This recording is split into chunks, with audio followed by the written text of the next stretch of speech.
Improving your relationship. Here are some suggestions for how you can improve your communication and your relationship with your parents. Spend time together. Sure, you may live in the same house, but how much time do you actually spend enjoying each other? If that sounds strange to you, we encourage you to give it a try. Even if you feel your relationship with your parents is strained, try just hanging out with them and watch for opportunities to start up a conversation. In many homes, conversation flows easily around the kitchen table or across the kitchen counter as someone is cooking or preparing a meal.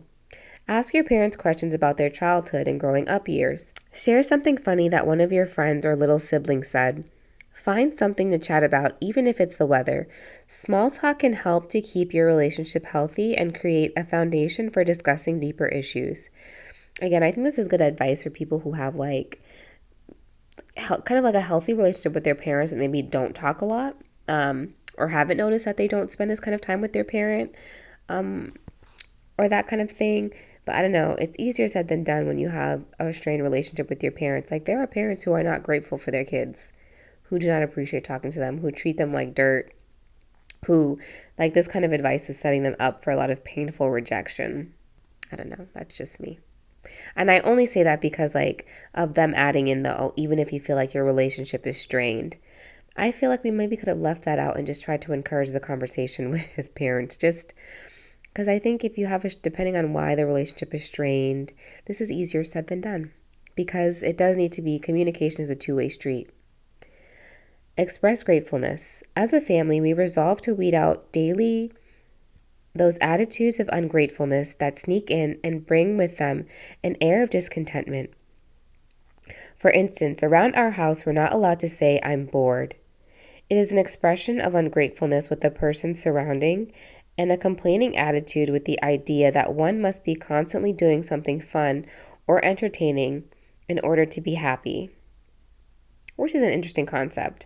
I do think in kind of the modern era of Twitter, Instagram, Facebook, YouTube, Netflix, just the internet in general, video games, television, that there is just this constant stimulation that is almost accessible to you to the point where, like, people have a hard time just kind of sitting still and just sitting there is something special and about, like, being able to sit still and just kind of enjoy, like, being present without having to do anything, like, without it being bored. Because I think that's sort of true, that I won't say it's a complaining attitude, but that it is true that we do kind of live with this idea that we constantly need to be doing something fun and entertaining to be happy. And that how many of us just need to be able to sit still? Like, if that's one thing that people should have learned in the pandemic, is that idea that it's okay to be still. Stillness is okay, right? That we need to be more okay with moments where we can't do anything, and that it's fine to do nothing, in fact. Just so much of, like, the problem, just, I feel like the pandemic is just the greatest example of people not knowing how to sit still. And I don't want to put that just on blaming people, but even just like corporations and business and capitalism, like just this idea that we need to be constantly go, go, go and entertained, and that we have gotten away from this idea that it's okay to be still. Like, the idea that all of this conversation that we're having now about mindfulness, that is kind of what I feel like is almost as a saying, like, "Oh, I'm bored. Take a moment to sit still." Right? If you're bored, there's something that you could do, but also just taking a moment to sit still with that. That it's okay to do nothing right now. That you don't need to be, like, so stimulated. Why don't you take a moment with your thoughts, So that's an interesting, to me, thought. And that also, like, in terms of, maybe I'll say this for another, like, my conspiracy theory about why Christians get so much done. I feel like they have a really good sense of mindfulness because of having to pray and sit still with their Bible. But now, we must admit that there are many times when one of us dared to utter those taboo words, but Mom quickly cured us of our boredom with her nonchalant reply, "Well, if you can't think of anything to do, I certainly can." And then she would put us to work. If we as sons and daughters take on a selfish, me-centered attitude in life, we may begin to feel that our parents owe it to us to provide us with all of the latest toys and gadgets, cute cars, and a fancy house. But the Bible says, "And having food and raiment, let us be there with content." 1 Timothy 6, verse 8. This means that we should be content with the most basic necessities of life, and that anything beyond that is an extra bonus, not something we deserve or require. And to some extent, I do agree with that. Again, just this idea of like stillness, right?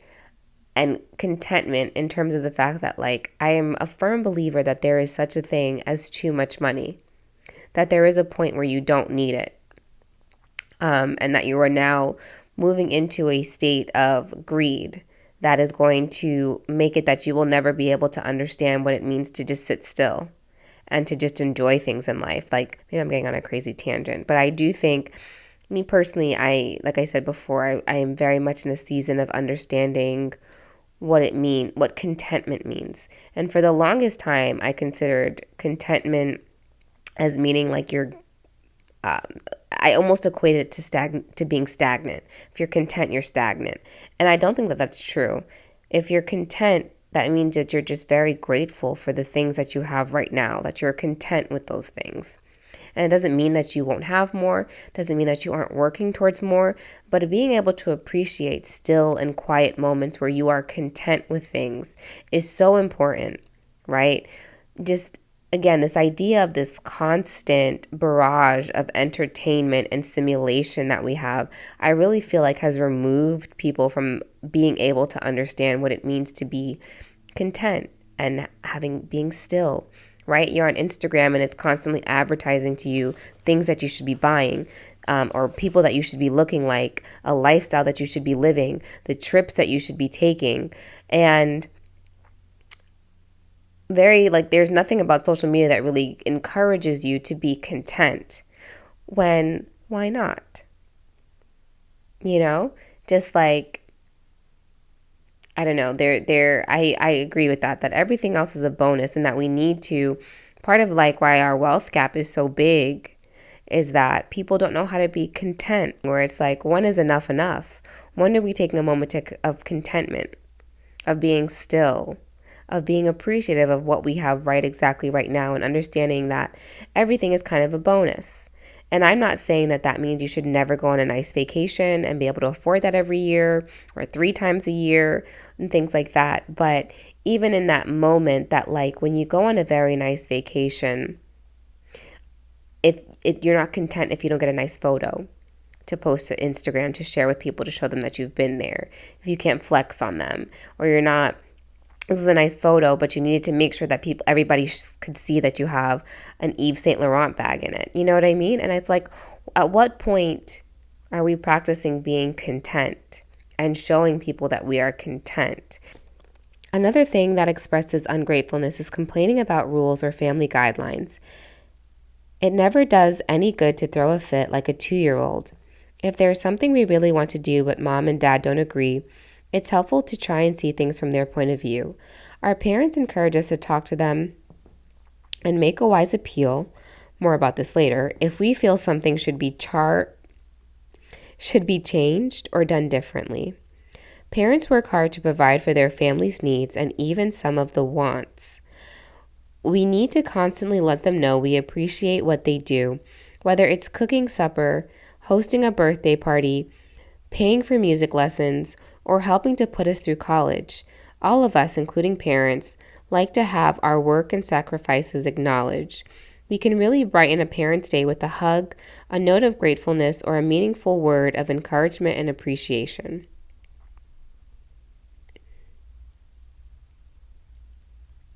Which is true, and I definitely think that you should appreciate your parents. I definitely think you should express that you're grateful for how hard they work and things like that, but also understand that these are your parents and they're supposed to do it. Again, nobody asks to be born. No child asks to be born. So They made a choice bringing you into this world. So yes, you should be doing those things. But of course, you should be thankful and acknowledge that they do those things, because not every parent does. Be a blessing. Do your part. Actually look for ways to bless others. Help out around the house and watch for opportunities to do little jobs like washing the dishes, taking out the trash, cleaning, organizing, or folding the laundry without being asked. Do your best to get along with your brothers and sisters so your home is a place of peace and joy where everyone feels safe and protected. The obedience game. Duggar kids growing up play the obedience game. It's sort of like Mother May I, except it has a few extra twists, and there's no need to double check with Mother because she, or Dad, is the one giving the orders. It's one way Mom and Dad help the little kids in the family burn off extra energy some nights before we all put on our pajamas and gather for Bible time. More about that in Chapter 8. To play the obedience game, the little kids all gather in the living room. After listening carefully to Mom's or Dad's instructions, they respond with a, "Yes, ma'am, I'd be happy to," then run and quickly accomplish the task. For example, Mom might say, "Jennifer, go upstairs to the girls' room, touch your bed, then come back downstairs and give Mom a high five." Jennifer answers with an energetic, "Yes, ma'am, I'd be happy to," and off she goes. Dad might say, "Johanna, run around the kitchen table 3 times, then touch the front doorknob and come back." As Johanna stands up, she says, "Yes, sir, I'd be happy to." Jackson, go touch the front door, then touch the back door, then touch the side doors, and then come back. Jackson, who loves to play army, stands at attention, then salutes and replies, "Yes, sir, I'd be happy to," as he goes to complete his assignment at lightning speed. Sometimes spotters are sent along with the game player to make sure the directions are followed exactly. And of course, the faster the orders can be followed, the more applause the contestant gets when he or she slides back into the living room, out of breath and pleased with himself or herself for having complied flawlessly. All the younger Duggar kids love to play this game. It's a way to make practicing obedience fun. The 4 points of obedience. The game's rules, made up by our family, stem from our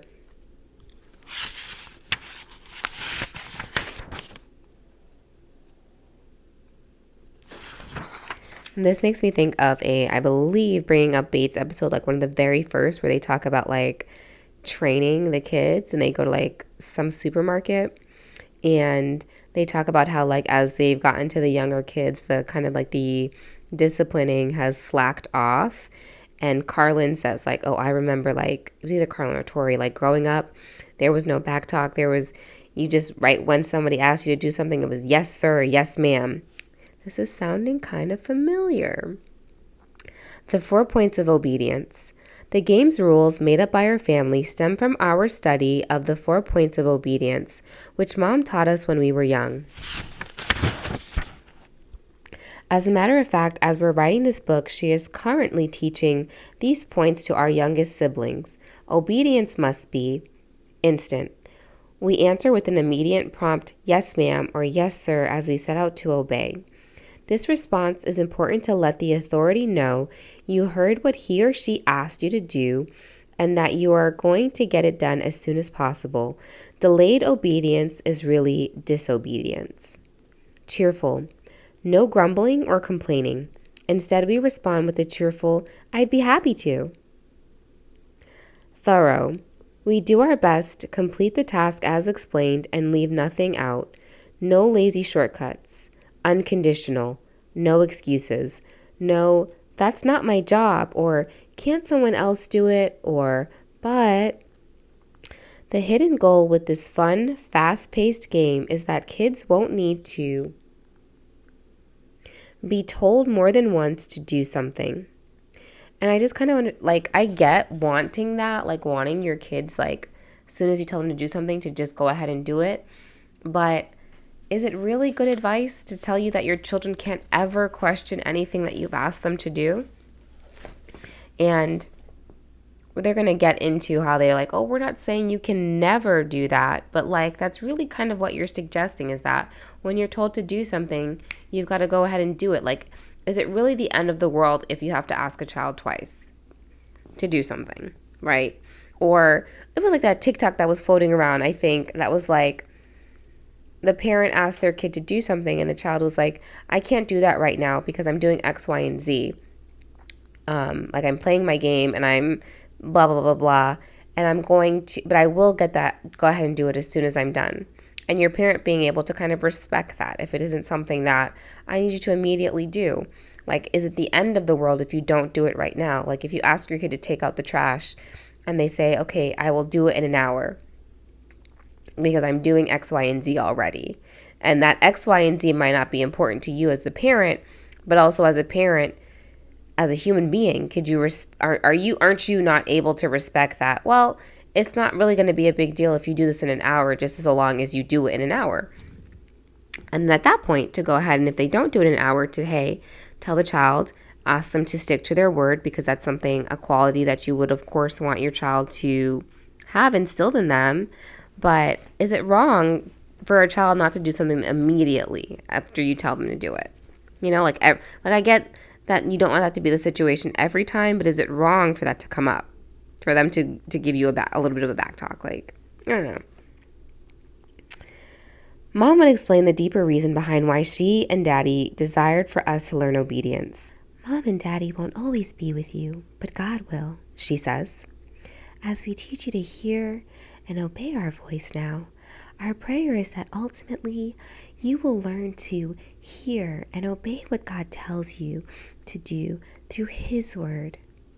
In many families, it seems that many of the goals of child training have been lost.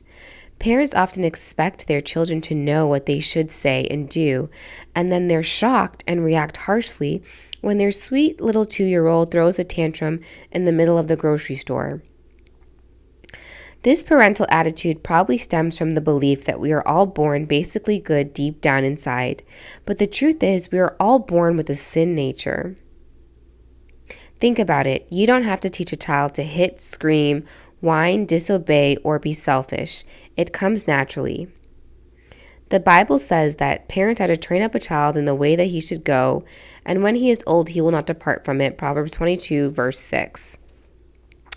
I hate that. I hate that so much, because obviously, like, a sweet little 2-year-old is a 2-year-old, meaning they have only been on this planet for 2 years. They are an inexperienced person who probably has a lot of feelings and emotions that they don't know how to display or talk through, and need, yes, indeed, to be taught how to handle those emotions and those feelings, and who need you to be patient with them in understanding those very basic human things, like, and emotions and feelings. Like, a child who can't speak in full proper sentences yet is probably going to throw some tantrums because they know that's a way of getting your attention and getting you to speak to them or do what they want you to do.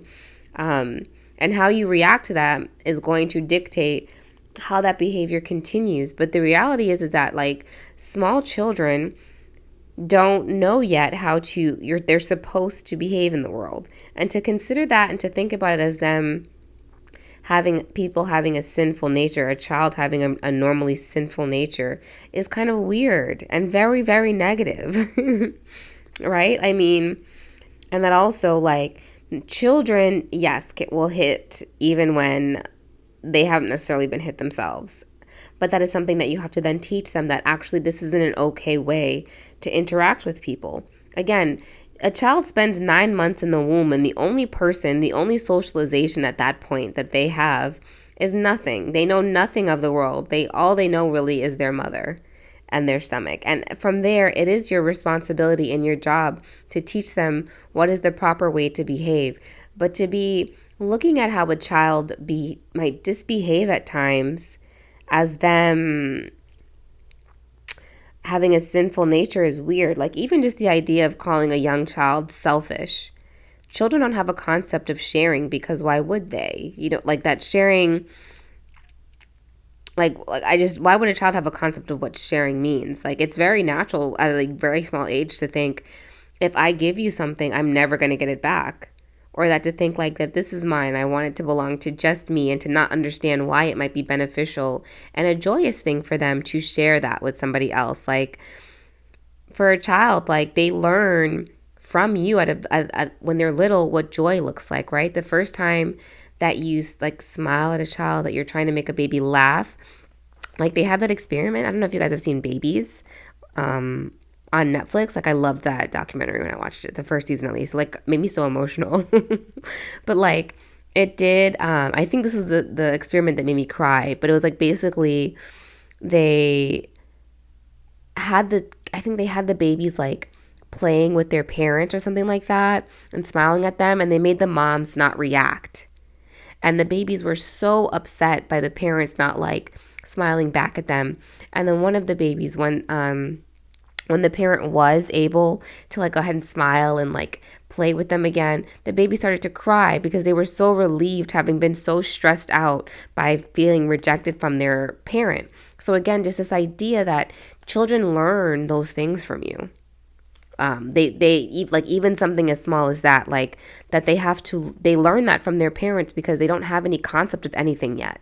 They learn that from people. But to describe that as a naturally sinful nature, instead of these just being natural defense mechanisms that come with just not knowing, is really very weird. Like, to think about your child as naturally naughty and sinful is just kind of weird and very negative. Like, it's just it's a parent's responsibility to train their child to behave with good character when they are young, so that by God's grace, as they continue to grow and mature, they will one day be loving, caring, and responsible adults.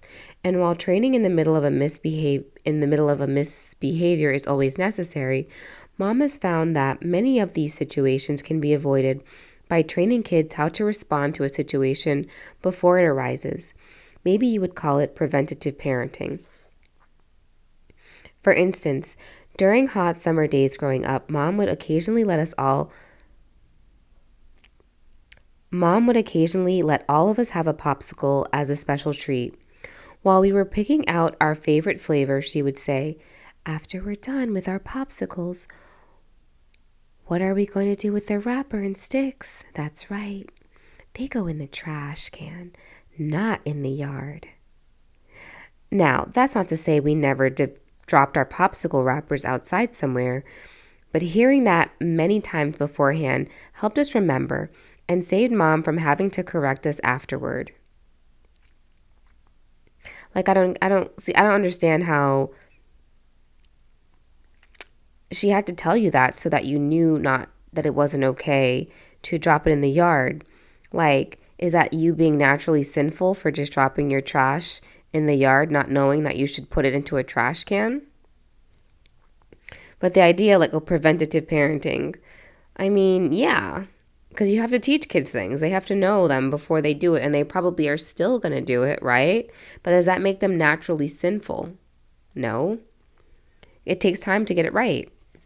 It helps so much to have goals to aim for and learn the right responses to different situations. From the time we were young, as part of our homeschooling, we would study a different character quality every month, memorizing its definition together as a family. A full list of all 49 character qualities, published by the Institute in Basic Life Principles, can be found on our website, www.duggarfamily.com. But we would like to list a few here. Obedience. Obedience is the freedom to be creative under God-given authority. What the hell does that mean? Obedience is the freedom to be creative under God-given authority. What does that mean? Generosity is realizing that all I have belongs to God and using it for His purposes. Okay?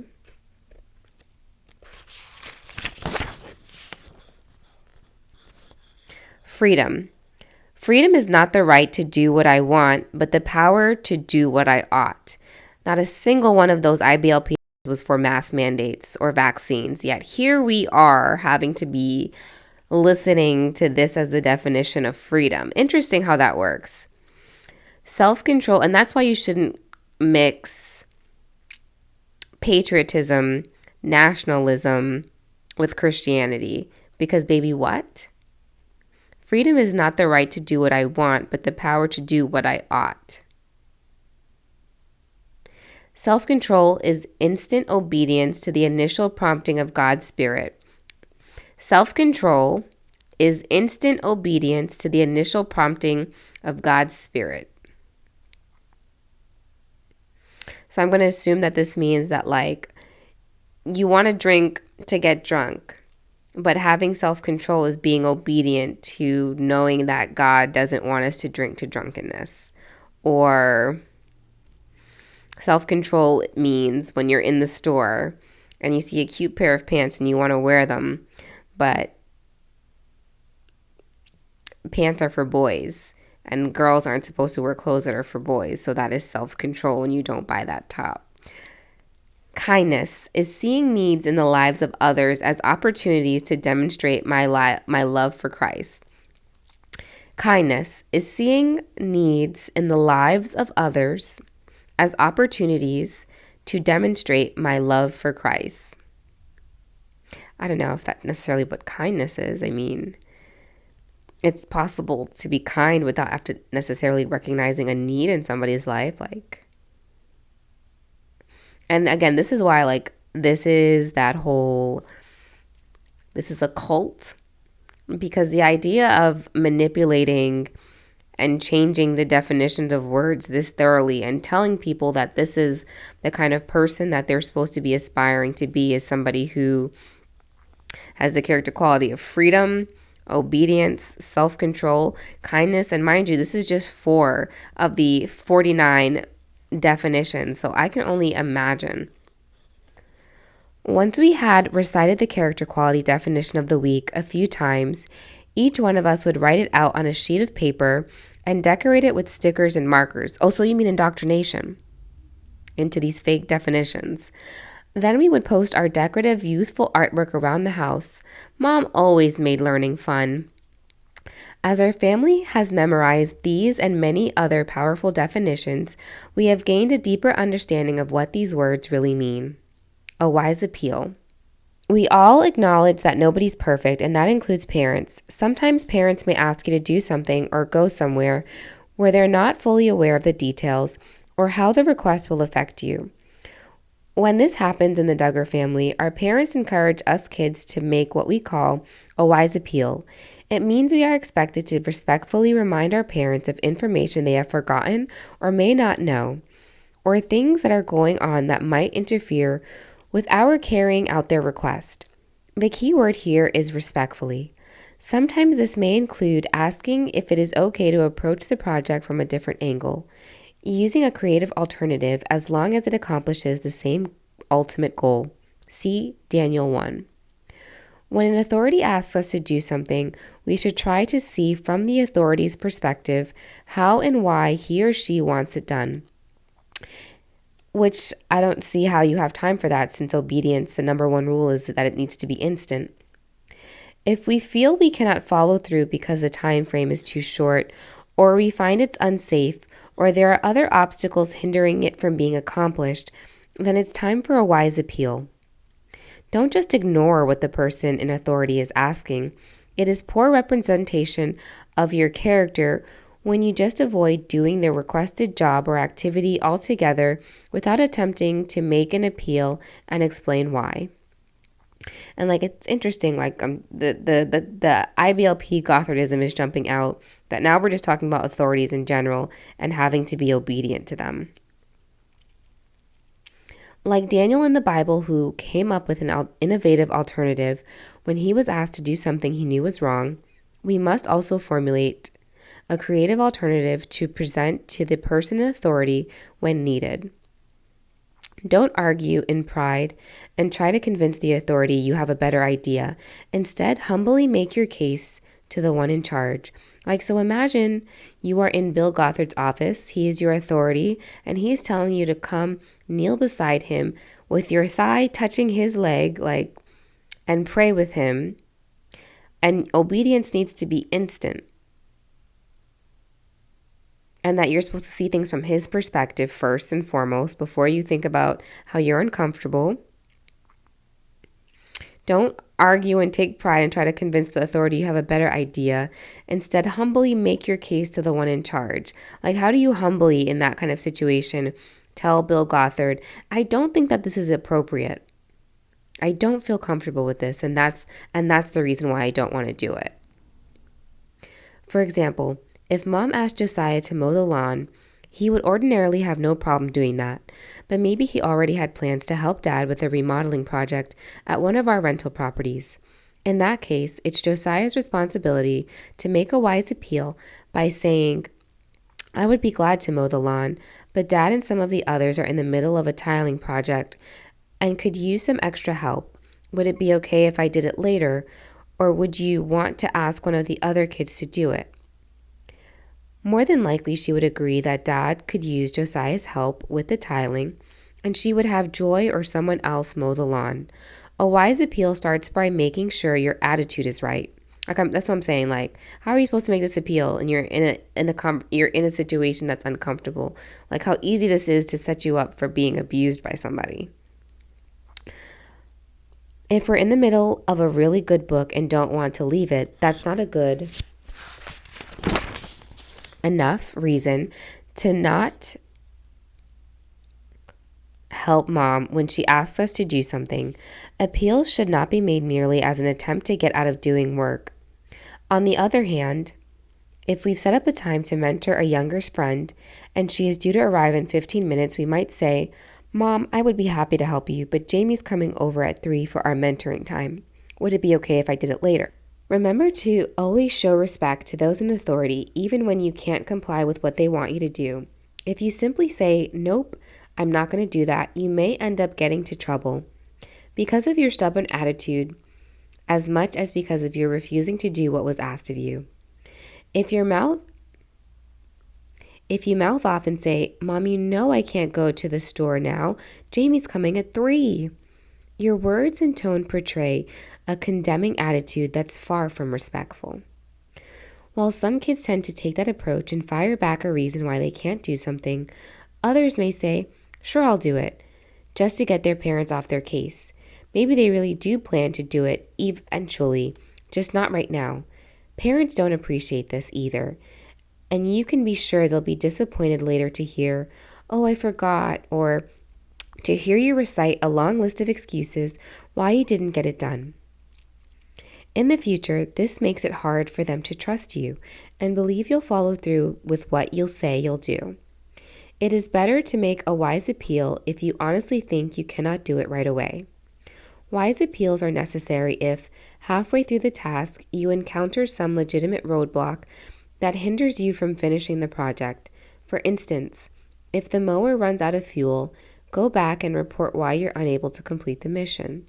If you just think, well, that's that, and quit, leaving the job half done, you can expect that when your parent comes to check up on the project, he or she won't be pleased. He or she won't be very pleased. A wise appeal makes a parent, teacher, boss, or anyone else in authority happy because he or she appreciates your respectful attitude, even when you're asking to be excused from what you're being asked to do. This also applies if someone should ask us, we hope unintentionally, to do something dangerous or morally wrong. Even then, it's important to be humble, loving, respectful, and yet bold as we state our reasons for not complying. Parents struggle too. We've explained that our parents encourage us to share our hearts with them, including our struggles, but it may surprise you to learn that they also open up their hearts to us in many ways. They don't go into unnecessary detail, but they aren't afraid to tell us their faults, and they want us to learn from their past mistakes and failures. Dad has also asked us kids to please bring it to his attention if we see him raising his voice or talking with sharp words. This is like Jim Bob's favorite testimony. Not that he has a major anger problem, but like everyone who lives and breathes, he experienced anger at one time or another. Dad has told us that his own father was prone to angry outbursts. He has shared with us how hurtful and frightening his father's angry outbursts could be. As a result,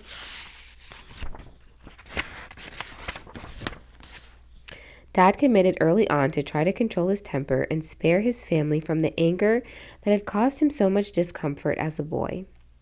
That's not to say Dad never gets angry, but he doesn't express it in angry rants. When he's upset about something one of us kids has done, or something thoughtless or mean that someone has done, he handles the situation directly but calmly. If the culprit is one of the kids, he or mom will take that one aside and speak to him or her quietly and respectfully.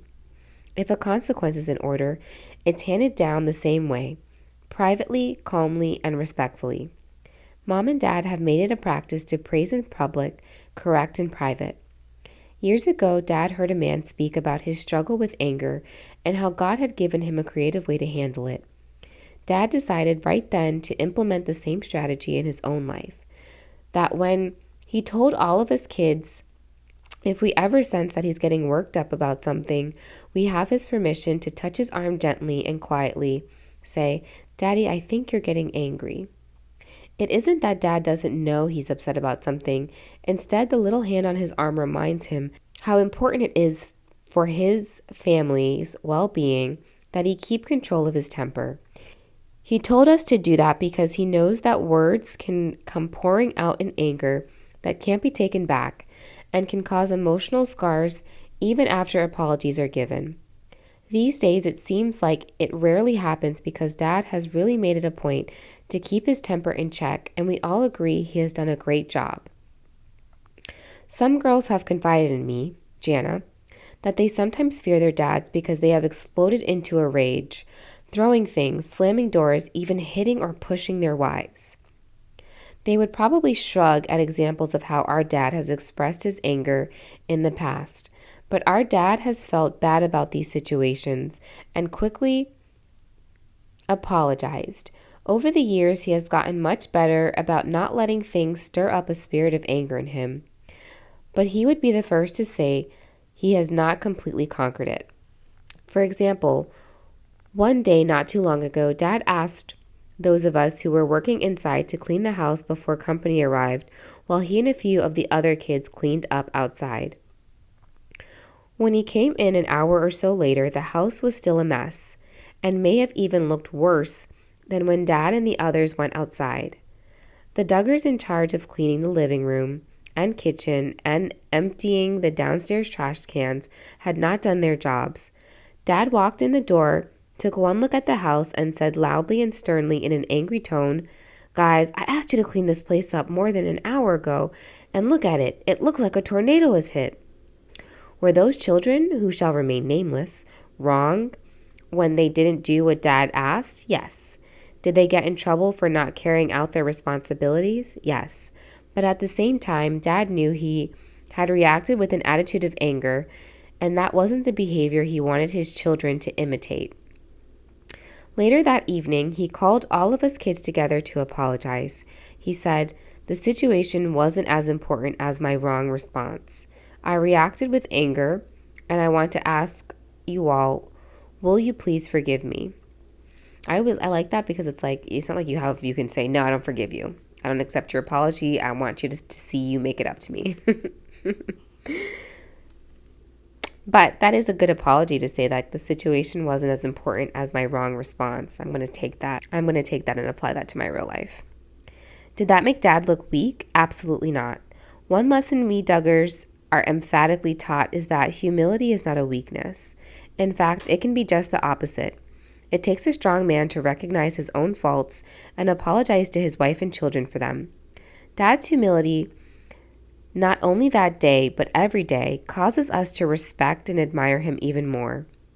Dad's example to make things right has encouraged us to examine our own reaction to others and to take actions when we need to admit we have done something wrong.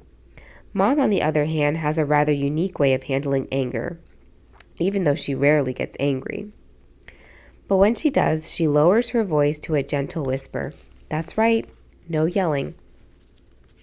God convicted her of this early in her parenting as she realized the truth of Proverbs 15, verse 1, which says, "A soft answer turneth away wrath, but grievous words stir up more anger." When mom gets upset with one of us, she will take that child aside, get down on his or her eye level, and in a soft voice, almost whisper her words, "Josie, you may not dump your bowl of cereal on the table and smear it everywhere." Or, "Jordan, don't ever climb up on the outside of the staircase. That is very dangerous. You could fall off and hurt yourself." The long and short of it is when mom whispers, most likely someone's in trouble. In contrast to mom's quiet way of handling anger, I've seen the effects of out-of-control anger firsthand. The number one painful thing girls talk about at the Journey to the Heart Girls Retreat, a ministry I am involved with, and almost always through tears and heartache, is anger in the home. So is that not a red flag that maybe this IBLPATI lifestyle is not working? Anger can cause lifelong damage to anyone, but especially to children. It can break apart families, destroy marriages, kill friendships, and even end careers. Dad has told us many stories of people who have gotten angry and lost control of themselves, as well as the consequences that followed. One employee at the grocery store where Dad used to work got mad at the boss for getting on to him. So he punched the boss with his fist, and as you can guess, that was the end of his job. Another young man my dad knew got angry with another driver in a road rage incident. They both ended up stopping at the side of the road and yelling at each other. One young man got so angry that he put his car in gear and rammed into the other guy. That day, both young men's lives changed forever. One died, and the other ended up going to prison. We know our parents aren't perfect. They are the first ones to admit this. But they have worked hard to teach us biblical principles and how they play out in our lives. And we're so thankful for the influence they are in our lives. And that is the end of chapter 2. Your relationship with your parents. Tune in next week where we do chapter 3, your relationship with your siblings, becoming best friends. I could use this advice. I always need to be closer to my sisters. All right, guys, thanks for watching. See you for the next chapter. Bye.